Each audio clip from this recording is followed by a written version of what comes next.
ஹர ஹர சங்கர மகாதேவ. திருச்சிற்றம்பலம். 12 ராசி 27 நட்சத்திரம். 12 ராசி 27 நட்சத்திரம். 27 நட்சத்திரத்துடைய குணங்கள், உங்கள் ராசி நட்சத்திரக்கான பூர்வ ஜென்ம குணங்களை பத்தி இப்ப நம்ம பார்ப்போம். சரியா? இயல்பாகவே ஒரு மனுஷன் இப்படித்தான் இருப்பான் அப்படின்னு ஒரு கணிப்பீங்க. அது ஜாதக ரீதியா இப்படி கணிச்சிருக்காங்க அப்படிங்கிறத பார்ப்போம். சரியா? மேச ராசி இப்ப நம்ம பார்க்க போறது மேச ராசிக்கான 3 நட்சத்திரங்கள். முதலாவது அஸ்வினி நட்சத்திரம், 1ஆம் பாதம், 2ஆம் பாதம், 3ஆம் பாதம், 4ஆம் பாதம். சரியா? ஸோ 1ஆம் பாதம், 2ஆம் பாதம், 3ஆம் பாதம், 4ஆம் பாதத்துக்கான அஸ்வினி நட்சத்திரத்துக்கான மனநலம் குணநலத்தை பத்தி இப்ப பார்ப்போம். சரியா? மேஷராசி. இந்த நட்சத்திரத்துடைய அதிபதி பாத்தீங்கன்னா கேது. ராசியின் அதிபதி பாத்தீங்கன்னா செவ்வாய். பொதுவான குணங்கள் எப்படி இருக்கும் அப்படின்னு பாத்தீங்கன்னா, செவ்வாய்க்கு உரிய கோபம் மற்றும் பிடிவாத குணம் உங்களுக்கு இயல்பாவே இருக்கும். சரியா? சண்டையில அதிக ஈடுபாடு கொண்டவராகவும் அயராத உழைப்பை கொண்டு வெற்றி பெற வேண்டும் என்னும் தீவிர லட்சியம் கொண்டவராக இருப்பீங்க. பெண்களிடம் இனிமையாக பேசக்கூடியவர். உங்களை அவமதித்தா மனதில் பழிவாங்கும் எண்ணம் அதிகமாக இருக்கும். ஸோ இதுதான் உண்மை. தவறுக்காக மன்னிப்பு கேட்கும் இயல்பு உடையவர்கள். அதாவது ஒரு தவறு அப்படின்னு நீங்க செஞ்சிட்டா அதை உணர்ந்தீங்கனாலே போதும், நீங்க மனதளவுலையோ இல்லை வெளிப்படையோ மன்னிப்பு கேட்க தயங்கவே மாட்டீங்க. வெளிப்படையானாலும் சரி, மனதுக்குள்ளானாலும் சரி, இறைவனிடத்திலும் சரி, மன்னிப்பு கேட்க தயங்கவே மாட்டீங்க. அது உங்களுடைய இயல்பு குணம். எந்த காரியத்தையும் தைரியத்துடன் செய்து முடிப்பவராக இருப்பாங்க. சரியா? உங்களது தாய் தந்தையர் மீது ஓரளவு பாசமுடையவராக இருப்பார்கள். ஆமா, அவ்வளவுதான். ரொம்பவும் மிகுதியெல்லாம் சொல்ல முடியாது, அதுக்காக பாசம் இல்லைன்னு சொல்ல முடியாது, பாசம் இருக்கும். சரியா? அழகும் முரட்டு சுபாவமும் உடையவராக இருப்பாங்க. சரியா? இதுல அஸ்வினி 1ஆவது பாதத்துல பார்ப்போம். அஸ்வினி 1ஆம் பாதம் கொண்டவங்க எப்படி இருப்பாங்கன்னா, அஸ்வினியின் பொதுவான குணங்களும் இருக்கும், கீழ்கண்ட சில குணங்களும் இருக்கும். நம்ம இப்ப அடுத்து சொல்ல போற சில குணங்களும் இருக்கும். அதுல பாத்தீங்கன்னா அதிக கோபம் மற்றும் பிடிவாத குணம்.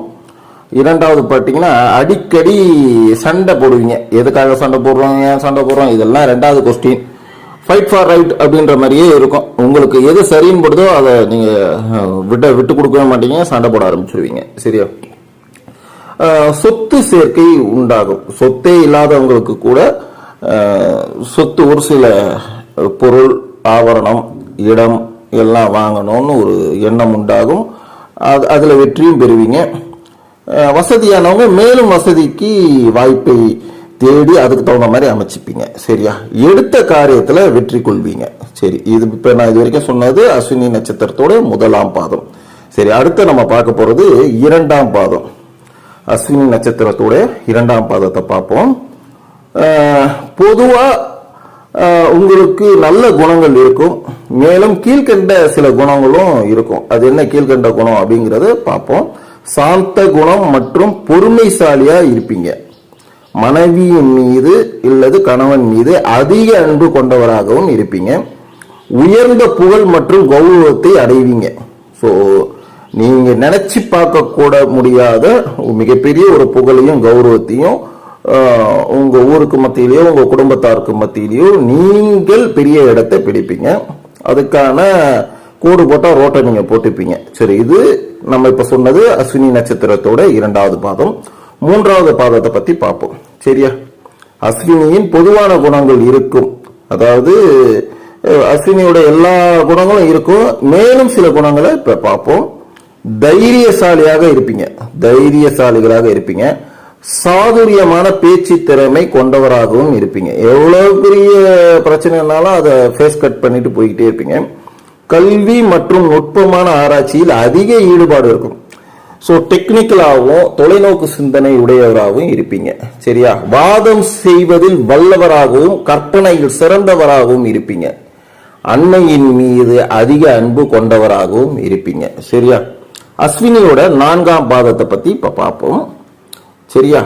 பிறரை அடக்கி ஆளக்கூடிய சக்தி கொண்டவர்களாக இருப்பீங்க. முன்கோபம் உடையவராகவும் இருப்பீங்க.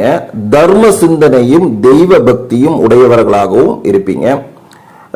அரசாங்கத்தின் நேரடி தொடர்புடைய துறைகளில் ஈடுபாடு அதிகம் இருக்கும். அது கவர்மெண்ட்லயும் வேலை செய்யலாம் அல்லது சமூக சேவகராகவும் நீங்க ஈடுபடலாம். அரசாங்கத்தில் ஒரு தொடர்புடைய ஈடுபாடு மிக்க ஒரு நபரா எப்பவுமே இருப்பீங்க. இப்ப நான் சொன்னது மேஷ ராசியோடைய அஸ்வினி நட்சத்திரத்துக்கான 1ஆம் பாதம், 2ஆம் பாதம், 3ஆம் பாதம், 4ஆம் பாதத்துக்கான பலன்களை இப்ப பார்த்தோம். சரியா? எது எப்படி இருந்தாலும் இறை பக்தியை அதிகமாக வளர்த்துக் கொள்ளுங்கள். இறைவன் உங்களுடன் இருப்பான். எதை பற்றியும் கவலைப்பட வேண்டாம். இந்த பிரபஞ்சம் உங்களுடன் பயணிக்கும். இப்ப நம்ம பார்க்க போறது மேஷ ராசியோட பரணி நட்சத்திரம். பாதம்னு பார்த்தீங்கன்னா 1ஆம் பாதம், 2ஆம் பாதம், 3ஆம் பாதம், 4ஆம் பாதத்துக்கான மேஷ ராசி பரணி நட்சத்திரத்துக்கான குணநலங்களை இப்ப பார்க்க போறோம். நட்சத்திரத்துடைய அதிபதி சுக்கிரன்.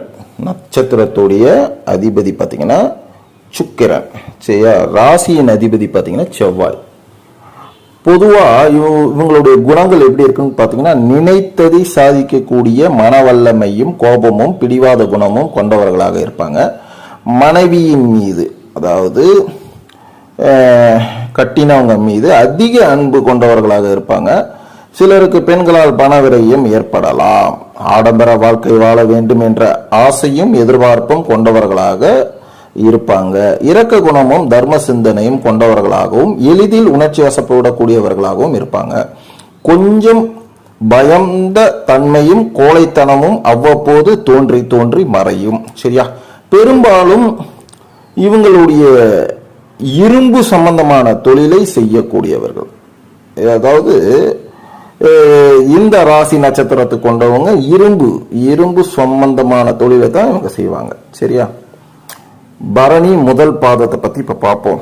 இப்ப நான் சொன்னது ஏற்கனவே 1ஆம் பாதம், 2ஆம் பாதம், 3ஆம் பாதம், 4 பாதத்தை பத்தி பார்க்க போறோம். இதுல முதலாவது பாதம். சரியா?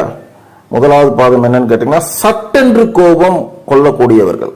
இவர்கள் சட்டென்று கோபம் கொள்ளக்கூடியவர்கள். பிரபலமானவர்களின் நட்புகளை கொண்டவர்கள். போட்டிகளில் வெற்றி காணக்கூடியவர்கள். கல்வியில் பல துறைகள் சம்பந்தமான அறிவை உடையவர்கள். மனதில் பட்டதை ஒளிவு மறைவு இல்லாமல் நீதித்தன்மையுடன் நடக்கும் உத்தமர்கள். சரியா? பரணி 2ஆவது பாதம். பரணி நட்சத்திரத்துடைய 2ஆம் பாதத்தை பத்தி பார்ப்போம். திறமைகள் மற்றும் சிறந்த கல்வி உடையவர்கள். எளிதில் எதிரியை வெல்லக்கூடிய கெட்டிக்காரர்கள். புத்திசாலித்தனமான பேச்சு திறமையால் பல கீர்த்திகளை பெற்றவர்கள். ஓகேங்களா? அனுகிரகங்களை பெற்றவங்க. நற்குணங்களை வாய்க்க பெற்றவர்கள். உதவும் மனப்பான்மை இவர்கள்கிட்ட அதிகம் இருக்கு. அடுத்து நம்ம பார்க்க போறது பரணி நட்சத்திரத்தோட 3ஆம் பாதம். சரியா? போராட்ட குணமுடையவர்கள். எதிலும் ஜெயம் கொள்ளக்கூடியவர்கள். ஆடம்பரமாகவும் சொகுசாகவும் வாழ்வார்கள். உருண்டையான பெரிய கண்களை உடையவர்கள். திடகாத்திரமான உடல் அமைப்பு உடையவர்கள். சரியா? பரணி நட்சத்திரத்துடைய 4ஆம் பாதத்தை பத்தி பார்ப்போம். அகங்காரம் உடையவர்கள். பிடிவாத குணம் மிகுந்தவர்கள். தீய பழக்கம் உடையவராகவும் சிலர் இருப்பாங்க. ஓரளவு கல்வி ஞானம் உடையவர்களாகவும் இருப்பாங்க.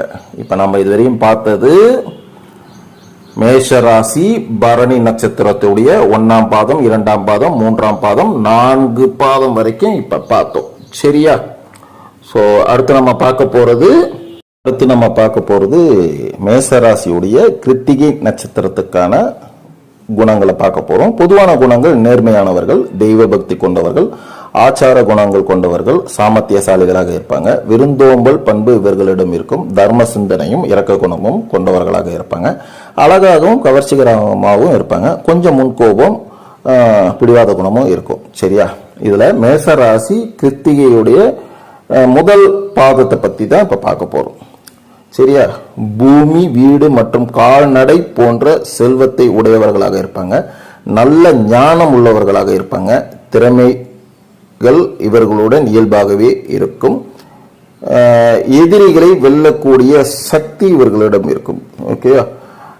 உடல் பலவீனம் உடையவர்களாக இருப்பாங்க. புகழை விரும்புபவர்களாகவும் இருப்பாங்க. சரி, ஆகையால இந்த மேச ராசி கிருத்திகை நட்சத்திரக்காரங்கள் ஏற்ற இறக்கம், அதாவது யாரா இருந்தாலும், இப்ப நம்ம ஏற்கனவே சொன்ன மாதிரி அஸ்வினி நட்சத்திரம், பரணி நட்சத்திரம், கிருத்திகை நட்சத்திரக்காரங்கள், மேச ராசியுடைய இந்த 3 நட்சத்திரக்காரங்கள் யாராக இருந்தாலும் ஏற்ற இறக்கங்கள் எதுவாக இருந்தாலும் எதை பத்தியுமே கவலைப்படாதீங்க.